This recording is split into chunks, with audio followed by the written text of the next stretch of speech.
I come in sir? Yes, coming. স্যারের permission পেয়ে আমি স্যারের কেবিনে প্রবেশ করে স্যারকে বললাম, স্যার, আমি আমার স্যালারির উপরে আপনার অফিস থেকে লোন নিতে চাই। আপনার অফিসে তো নিয়ম আছে, আপনি এমপ্লয়ি স্টাফদের স্যালারির উপরে লোন দেন। আমি আমার স্যালারির উপরে 1,00,000 টাকা লোন নিতে চাই। লোনের নিয়ম অনুযায়ী প্রতি মাসে 1,00,000 টাকা লোন দেওয়ার বিনিময়ে আমার স্যালারি থেকে 10,000 টাকা কিস্তি হিসাবে কেটে রাখবেন। প্লিজ স্যার, আমাকে 1,00,000 টাকা আজকেই লোন দিন। টাকাটার আমার ভীষণ প্রয়োজন। স্যার আমার দিকে তাকিয়ে বলল, এত টাকা লোন নিয়ে তুমি কি করবে? আজকের মধ্যেই এত টাকা তোমার কিসের প্রয়োজন? আমার আম্মুর আজ দীর্ঘ 3 বছর ধরে হার্টের প্রবলেম। এতদিন ওষুধ খেয়ে সমস্যাটা একটু কম ছিল, কিন্তু গতকাল থেকে সমস্যাটা সীমা অতিক্রম করেছে। আম্মুকে গত রাতে হসপিটালে ভর্তি করিয়েছি। ডক্টর চেক আপ করে জানালো আজকের মধ্যেই ইমিডিয়েটলি অপারেশন করতে হবে, নয়তো আমার আম্মুকে বাঁচানো সম্ভব নয়। ডক্টর বলেছে অপারেশন করতে 1,00,000 টাকা লাগবে। আমি ছাড়া আমার পরিবারে আর কেউ নেই। আমার বাবা বেঁচে নেই। আম্মু ছাড়া পৃথিবীতে আমার আপন বলতে কেউ নেই। প্লিজ স্যার, আমার আম্মুর জীবনের কথাটা ভেবে আমাকে আমার স্যালারির উপরে আজকেই 1,00,000 টাকা লোন দিন। আমার কথা শুনে স্যার চেয়ারে হেলান দিয়ে ডান পায়ের উপরে বাম পা রাখতে রাখতেই বলল, তোমার আম্মুর হার্টের অপারেশনের জন্য সমস্ত টাকা আমি দিব। তোমাকে স্যালারির উপরে লোন নিতে হবে না, বাট টাকার বিনিময়ে তোমাকে একটা কাজ করতে হবে। আমাকে কি কাজ করতে হবে? আমার সাথে রুম ডেট করতে হবে। যত টাকা তোমার লাগে আমি দিব। আমার অফারে রাজি আছো তো? স্যারের কথা শুনে আমি কান্না ভেজা গলায় বললাম, স্যার, এমন নোংরা একটা প্রস্তাব আপনি আমাকে দিতে পারলেন? আপনি এত খারাপ? আমার অসহায়ত্বের সুযোগ নিচ্ছেন আপনি? আমি তোমাকে জোর করছি না। যদি তোমার টাকার প্রয়োজন হয়ে থাকে তাহলে আমার অফারে রাজি হয়ে যাও। আর হ্যাঁ, তোমাকে স্যালারির উপরে আমি লোন দিব না। টাকা নিতে হলে আমার সাথে রুম ডেট করতে হবে। স্যারকে আমি কিছু বলতে যাবো তার আগেই আমার ফোন বেজে ওঠে। আমি ফোন রিসিভ করে হ্যালো বলতেই হসপিটাল থেকে আমার দুঃসম্পর্কের খালা বলল, চৈতি, তোর মায়ের অবস্থা ভালো না, বুকের ব্যথাটা বেড়েছে, শ্বাসকষ্ট শুরু হয়ে গেছে। আমি খালাকে কান্না করতে করতে বললাম, খালা, তুমি ডক্টরকে অপারেশন শুরু করতে বলো, আমি 1:30-এর মধ্যেই টাকা নিয়ে আসছি। কথাটা বলেই কল কেটে দিয়ে আমি স্যারের দিকে তাকিয়ে কান্না করতে করতেই বললাম, স্যার, আমি আপনার অফারে রাজি। আপনার সাথে আমি রুম ডেট করব। টাকাটা আমাকে আগে দিন, আমি হসপিটালের টাকা জমা দিয়ে আপনার সাথে রুম ডেটে যাব। স্যার তার টেবিলের ড্রয়ার থেকে 50,000 টাকা 2টা বান্ডিল আমার দিকে বাড়িয়ে ধরে বলল, নাও, এখানে 1,00,000 টাকাই আছে। হসপিটালে জমা দিয়ে আসো। ডোন্ট ওয়ারি, আরও টাকা লাগলে আমাকে জানিও, আরও দিব। আমি চোখের পানি মুছে টাকাটা স্যারের হাত থেকে নিয়ে বললাম, আমাকে কোথায় আসতে হবে আপনার সাথে রুম ডেট করতে? আমার বাংলো বাড়িতে। তোমাকে অ্যাড্রেস SMS করে দিব। হসপিটালে টাকা জমা দিয়েই অ্যাড্রেস অনুযায়ী চলে এসো। আমি এখন বাংলো বাড়িতে যাব, তোমার জন্য ওখানে ওয়েট করব। ঠিক আছে, আসবো। কথাটা বলেই আমি টাকাগুলো নিয়ে স্যারের কেবিন থেকে বেরিয়ে আমার কেবিনে প্রবেশ করে একটা লিটার লিখে আমার সাইড ব্যাগে রেখে দ্রুত পায়ে কেবিন থেকে বেরিয়ে হসপিটালের উদ্দেশ্যে রওনা দিলাম। হসপিটালে পৌঁছে জানতে পারি ডক্টর আম্মুর অপারেশন শুরু করেছে। আমি টাকাগুলো হসপিটালের রিসেপশনে জমা দিয়ে ফোনটা ব্যাগ থেকে বের করে স্যারের পাঠানো অ্যাড্রেস অনুযায়ী স্যারের বাংলো বাড়িতে চলে যাই। আমি রুমে প্রবেশ করে হাত থেকে সাইড ব্যাগটা ড্রেসিং টেবিলের উপরে রাখা মাত্রই স্যার আমার রুমের দরজা নক করে দিল। আমি স্যারের দিকে তাকাতেই স্যার আমার কাছে এসে আমার কোমর ধরে তার কাছে টেনে নিয়ে আমার ঠোঁটে একটা চুমু দিয়ে এক টানে আমার ওড়নাটা খুলে ফ্লোরে ফেলে দিয়ে আমাকে বেডে শুইয়ে দিল। আমি চৈতিকে বেডে শুইয়ে দিয়ে নিজের কাজে মগ্ন হলাম। আনুমানিক 1 ঘন্টা 10 মিনিট পর আমি চৈতিকে ছেড়ে দিলাম, কারণ চৈতি ভীষণভাবে শব্দ করে কাঁদছিল। আমি চৈতির উপর থেকে সরে নিজের ড্রেস পরে বেডে বসলাম। চৈতিও কান্না করতে করতে শোয়া থেকে উঠে নিজের ড্রেসটা পরে নিল। আমি চোখ মুছে ড্রেস পরে আমার সাইড ব্যাগ থেকে একটা সাদা খাম বের করে স্যারের দিকে বাড়িয়ে ধরে কান্না ভেজা গলায় বললাম, নিন ধরুন। কি আছে খামে? আমি চৈতির হাত থেকে খামটা নিয়ে ভিতরের ফোল্ড করা পেপারটা বের করে মেলে দেখলাম। তারপর চৈতির দিকে তাকিয়ে বললাম, রিজাইন লেটার। চৈতি, তুমি আমার অফিসে জব করবে না কেন? কেন রিজাইন দিচ্ছ তুমি? আজকের এই ঘটনার পরেও আপনার মনে হয় যে আমি আপনার অফিসে আপনার সামনে দাঁড়িয়ে আপনার সাথে কাজ করব? ঘৃণা হচ্ছে আপনাকে দেখে আমার। আপনি আজকে আমার অসহায়ত্বের সুযোগ নিয়ে যা করলেন, আপনাকে আমি কোনো দিন ক্ষমা করব না। মিস্টার রনক চৌধুরী, আমার মৃত্যুর 1 সেকেন্ড আগেও আপনাকে আমি ক্ষমা করব না। কথাটা বলেই চৈতি ঝড়ের গতিতে চলে যায়। আমিও একটা দীর্ঘশ্বাস ফেলে বাসার উদ্দেশ্যে রওনা দিলাম। চৈতির কথাগুলো মনে হওয়ায় কাজে আর মন দিতে পারলাম না। সারাটা রাত 2 চোখের পাতা এক করতে পারলাম না।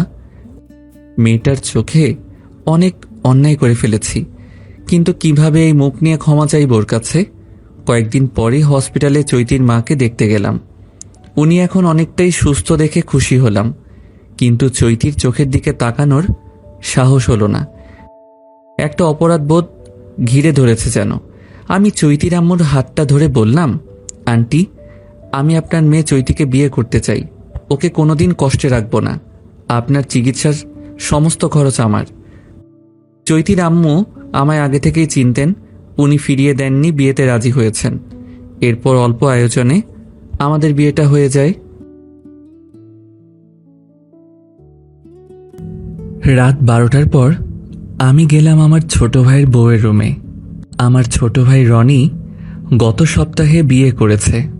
আজকে সকালে রনি অফিসের কাজে ঢাকার বাইরে গেছে, তাই এই সুযোগে আমি গেলাম রনির বউয়ের রুমে। দরজা আনলক ছিল, তাই অনায়াসে রুমে প্রবেশ করলাম। আমি ঘুমাইনি, জেগে আছি। ড্রিম লাইটের স্পষ্ট আলোয় দেখলাম রাহাত রুমে প্রবেশ করে দরজা নক করে আমার বেডের কাছাকাছি আসতেই আমি শোয়া থেকে উঠে রাহাতকে বললাম, রাহাত, তুমি এত রাতে আমার রুমে কেন এসেছ? রুম ডেট করতে। মানে কি বলতে চাইছো তুমি? বাংলাতেই তো বললাম, বুঝতে পারোনি? ওকে, আবারও বলছি, আমি এখন তোমার সাথে বিছানা গরম করব, রুম ডেট করব তোমার সাথে। তোমার কি মাথা খারাপ হয়ে গেছে রাহাত? আমি এখন তোমার গার্লফ্রেন্ড নেই, আমি তোমার ছোট ভাইয়ের বউ। সম্পর্কে তুমি আমার ভাসুর হও, আর তুমি কি না আমার সাথে রোংরামি করতে এসেছো? বেরিয়ে যাও এক্ষুনি রুম থেকে। কাজ কমপ্লিট হবে, তারপর যাব। কথাটা বলেই আমি পাপড়িকে বেডের উপর ফেলে ওর হাত বেডের সাথে চেপে ধরে ওর ঠোঁটে চুমু দিয়ে বললাম, একদম চিল্লাচিল্লি করো না সোনা, আজ তুমি আমার হাত থেকে রক্ষা পাবে না। রাহাত, প্লিজ আমাকে ছেড়ে দাও। তোমার বউ আছে, তুমি রুমে চলে যাও। তুমি তো আমার সাথে বেইমানি করেছো, আমার সাথে কারণ ছাড়াই ব্রেকআপ করে তোমার মায়ের কথা মতো তার পছন্দ করা মেয়েকে বিয়ে করেছো। তাহলে আমার সাথে এখন কেন নোংরামি করার চেষ্টা করছো তুমি? আমি কোনো কথা শুনতে আসিনি, কাজ করতে এসেছি। কথাটা বলেই পাপড়ির শাড়ি টান দিয়ে খুলে ফ্লোরে ফেলে দিয়ে ওর সাথে জোর করেই আমার চাহিদা মেটাতে থাকলাম। প্রায় 50 মিনিট পর নিজের কাজ সেরে পাপড়ির উপর থেকে সরে গেলাম। রাহাত জোর করেই আমার সাথে শারীরিক সম্পর্ক করলো। হাজার বাধা দিয়েও ওর হাত থেকে নিজেকে রক্ষা করতে পারলাম না। আমি নিজের শাড়ি ঠিক করে বেডে বসে অঝরে কাঁদছি। আমি আমার জামা কাপড় ঠিক করে পাপড়িকে বললাম, এই ঘটনা যেন কেউ না জানে, আর মাঝে মাঝে তোমার সাথে এটাই হবে যেটা আজ করলাম। কথাটা বলেই রাহাত রুম থেকে বেরিয়ে যায়, আর আমি বালিশ চেপে ধরে অঝরে ফুপিয়ে কাঁদতে থাকি। মাসখানেক পর রনি বিজনেসের কাজে সিঙ্গাপুর চলে যায়, আর রাহাত প্রতি রাতে আমার রুমে এসে আমার সাথে জোর করে এই শারীরিক সম্পর্ক করত। আমি দরজা নক করে রাখলে বারবার দরজা থাপাই। আমাকে একদিন বলেই দিল দরজা নক করে রাখলে আমাকে নাকি খুন করবে। সেই ভয়ে আমিও দরজা নক করতে পারি না। আরও প্রতি রাতে এসে আমার সাথে নোংরামি করে। কোথায় যাবো এখন আমরা? রেস্টুরেন্টে। তারপর আমি সুমনাকে বাইকে উঠিয়ে দুজন একটা অনেক বড় রেস্টুরেন্টে আসলাম। রেস্টুরেন্টে এসে সুমনার পছন্দের সব খাবার অর্ডার দিলাম। সুমনা খাবার খেতে খেতে বলল, মেঘ, আজকে তুমি আমার পছন্দ মতো এত খাবার অর্ডার দিলে কেন? কোরবানির আগে দেখো না, কোরবানির গরুকে খুব যত্ন সহকারে মানুষ খাওয়ায়, তাই আমিও তোমাকে খাওয়াচ্ছি। মানে তোমার কথা ঠিক বুঝলাম না। আরে কিছু না, এমনি বললাম। খাওয়ার সময় এত কথা বলো কেন? চুপচাপ খাও তো। সুমনা এক মনে খেতে থাকে। আমি সুমনাকে বললাম, সুমনা, তোমাকে একটা কথা বলবো, রাখবে তুমি? বলো, নিশ্চয়ই রাখবো। সুমনা, আজকে আমি তোমার সাথে রুম ডেট করতে চাই। ভীষণ ইচ্ছা হচ্ছে আমার। এসব তুমি কি বলছো মেঘ? কেন, তুমি শুনতে পাওনি? কি বললাম? করবে না তুমি রুম ডেট আমার সাথে? করব। তোমাকে যে বড্ড বেশি ভালোবাসি। তুমি যা বলবে তোমার সব কথা আমি শুনবো। তারপর আমি আর সুমনা খাওয়া শেষ করে একটা হোটেল রুম বুক করলাম। মেঘ আমাকে নিয়ে রুমে এসে দরজা নক করে দিল। সুমনাকে নিয়ে রুমে এসে আমি আমার কাজ শুরু করলাম। প্রায় 50 মিনিট পর সুমনাকে ছাড়লাম। সুমনা কান্না করতে করতে শোয়া থেকে উঠে নিজের জামা কাপড় পরে নিল। আমিও আমার ড্রেস পরে নিয়ে সুমনার হাতে 100 টাকা দিয়ে বললাম, রিক্সা করে বাসায় চলে যাও। আমি মেঘের দিকে তাকিয়ে কান্না ভেজে গলায় বললাম, তুমি আমাকে বাইকে করে বাসায় পৌঁছে দিয়ে আসো। আমার খুব খারাপ লাগছে। আমার কথা শুনে মেঘ বিরক্তি নিয়ে বলল, সময় নেই আমার, তুমি চলে যাও। আমি আর কোনো কথা না বলে রুম থেকে বেরিয়ে লিফটের কাছে যেয়ে লিফটে উঠলাম। রুম থেকে বেরিয়ে লিফট পর্যন্ত আসতে আমার ভীষণ কষ্ট হয়েছে। আমি হাঁটতেই পারছি না। অনেক কষ্টে রাস্তায় এসে একটা রিক্সা নিয়ে বাসার উদ্দেশ্যে রওনা দিলাম। সুমনা চলে যাওয়ার পর আমিও বাসায় চলে যাই। আজ অনেক খুশি লাগছে। 6 মাস ধরে সুমনার সাথে প্রেমের অভিনয় করেছি, শুধুমাত্র ওর সাথে রুম ডেট করার জন্য। কলেজে ফার্স্ট যেদিন সুমনাকে দেখি সেদিন খুবই ভালো লাগে। প্রপোজ করেছিলাম। আমাকে পুরো কলেজের স্টুডেন্টের সামনে থাপ্পড় দিয়ে অপমান করেছিল।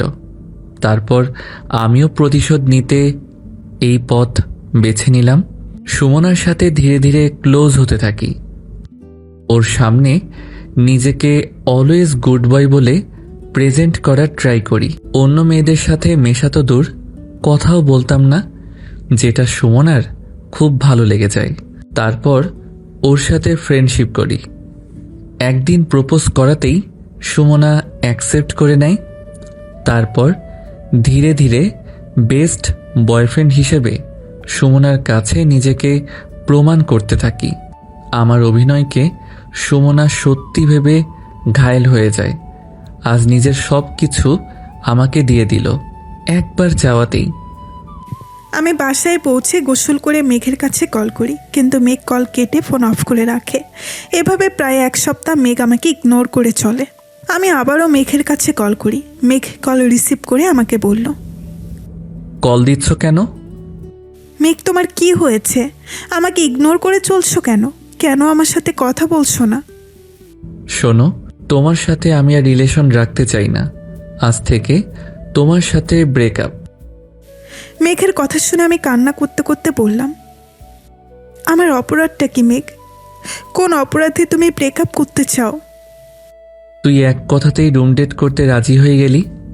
আর কতজনার সাথে তুই রুম ডেট করেছিস শুনি? খুব ভালো লাগে এগুলো করতে, তাই না? তাই তো এক কথাতেই রাজি হয়েছিস। এসব তুমি কি বলছো মেঘ? আমি তো যা করেছি তোমাকে ভালোবেসে করেছি। তুমিই আমার জীবনের প্রথম পুরুষ যে আমাকে স্পর্শ করেছো। প্লিজ মেঘ, তুমি এটা করতে পারো না। প্লিজ তুমি ব্রেকআপ করো না, আমাকে বিয়ে করো। আমি তোমাকে ভীষণ ভালোবাসি। Believe me, really I love you so much Megh. আমি তোকে বিশ্বাস করি না, তোকে ঘৃণা করি। যে বিয়ের আগেই সব কিছু বিলিয়ে দিতে পারে সে যে ভার্জিন, এটা আমি বিশ্বাস করি না। তোর চরিত্রে প্রবলেম আছে। আমি তোর মতো চরিত্রহীনাকে কোনো দিন বিয়ে করব না। ব্রেকআপ তোর সাথে। কথাটা বলেই আমি কল কেটে দিয়ে ফোন অফ করে রাখলাম। আমি কান্না করতে করতে মেঘকে আবারও কল দিলাম, কিন্তু মেঘের ফোন বন্ধ পেলাম। মেঘকে আমি প্রচণ্ড ভালোবাসি। মেঘের এই ব্রেকআপ করা আমি মেনে নিতে পারছি না। আমার সব কিছু মেঘ শেষ করে আমাকে চরিত্রহীনা বলে দোষ করে ব্রেকআপ করে দিল। কথাগুলো ভেবে প্রায় 1 ঘন্টা বসে বসে কান্না করলাম। আমি কষ্ট সহ্য করতে না পেরে ঠিক করলাম আমি সুইসাইড করব। ওড়নাটা খুলে ফ্যানের সাথে বেঁধে যেই না ফাঁসের মধ্যে মাথা পাড়াবো, তখনই আমার ফোন বেজে উঠল। ফোনটা হাতে নিয়ে দেখলাম মেঘের ফ্রেন্ড তামিম ভাইয়া কল করেছে। আমি ফোন রিসিভ করে হ্যালো বলতে তামিম ভাইয়া বলল, শোনা, মেঘ অ্যাক্সিডেন্ট করেছে, অবস্থা খুব খারাপ, ব্লাড লাগবে, ও পজিটিভ, কিন্তু ব্লাড পাওয়া যাচ্ছে না। আমি হসপিটালের অ্যাড্রেস জানতে চাইলে অ্যাড্রেস বললাম। আমি দ্রুত হসপিটালের উদ্দেশ্যেই রওনা দিলাম। হসপিটালে পৌঁছে দেখলাম মেঘের বাবা মা কান্না করছে। মেঘকে আইসিইউতে অক্সিজেন দিয়ে রেখেছে। ডক্টর বলল আর 20 মিনিটের মধ্যে ব্লাড না দিলে মেঘকে বাঁচানো সম্ভব হবে না। কথাটা শুনে মেঘের মায়ের কান্না আরও বেড়ে যায়। আমি ডাক্তারের কাছে গিয়ে বললাম, ব্লাড আমি দিব, আমার ব্লাড গ্রুপ ও পজিটিভ, আপনি ব্লাড নেওয়ার ব্যবস্থা করুন। ডাক্তার আমাকে বলল, আপনি মেঘের কে হন? আমি বললাম, আমি মেঘের ক্লাসমেট ফ্রেন্ড। তারপর ডাক্তার আমার শরীর থেকে সরাসরি ব্লাড ট্রান্সফার করে মেঘের শরীরে দিতে থাকে। ব্লাড দেওয়া শেষ হলে আমি বাসায় চলে আসি। আমার জ্ঞান ফিরলে জানতে পারি আমার জন্য নাকি কোথাও ব্লাড পাওয়া যাচ্ছিল না। তখনই নাকি সুমনা এসে ব্লাড দিয়ে আমার প্রাণ বাঁচিয়েছে। আমি সুমনার কাছে কল দিলাম। সুমনা কল রিসিভ না করে কেটে দিল। আমি আবারও সুমনার কাছে কল দিতে গেলে বুঝতে পারি সুমনা আমার নাম্বার ব্লক করে দিয়েছে। আমি আমার আম্মুর নাম্বার থেকে সুমনাকে কল দিলাম। আননোন নাম্বার থেকে কল আসাতেই আমি কল রিসিভ করে হ্যালো বলতেই মেঘ বলল, সুমনা, আমি তোমাকে ভালোবাসি। আমি সুস্থ হওয়ার পর আগামী শুক্রবারই তোমাকে বিয়ে করব। আমার কথা শুনে সুমনা কাট কাট গলায় বলল, আমার মতো চরিত্রহীনাকে আপনার বিয়ে করতে হবে না। আমিও আপনার মতো বেঈমানকে বিয়ে করব না। আমার চরিত্র তো আপনিই নষ্ট করে আমাকে চরিত্রহীনা বানালেন। আমার মতো চরিত্রহীনাকে বিয়ে করে আমার রক্তের দাম দিতে হবে না। আমি আমার রক্তের জন্য কোনো দাম চাই না। আপনি ভালো থাকেন, সবসময় ভালো থাকেন। আপনার দীর্ঘায়ু কামনা করি। ব্রেকআপ তো এর আগে আপনিই করে দিয়েছেন, আজ না হয় আমি বলছি ব্রেকআপ আপনার সাথে। আমাকে আর কখনো কল দিবেন না। কথাটা বলেই আমি কল কেটে দিয়ে ফোন অফ করে রাখলাম। আমি হাসপাতাল থেকে বাসায় ফিরে অনেকবার সুমনার সাথে যোগাযোগ করার ট্রাই করেছি, কিন্তু পারিনি। সুমনা আমার সাথে আর সম্পর্কে জড়ায়নি। সুমনার একটা বান্ধবীর কাছে শুনলাম কয়েকদিন আগে নাকি সুমনার বিয়েও হয়ে গেছে ভালো একটা ছেলের সাথে। সুমনাকে সে নাকি অনেক ভালোবাসে। আমার ভুলেই আমি আজ সুমনাকে হারিয়ে ফেললাম।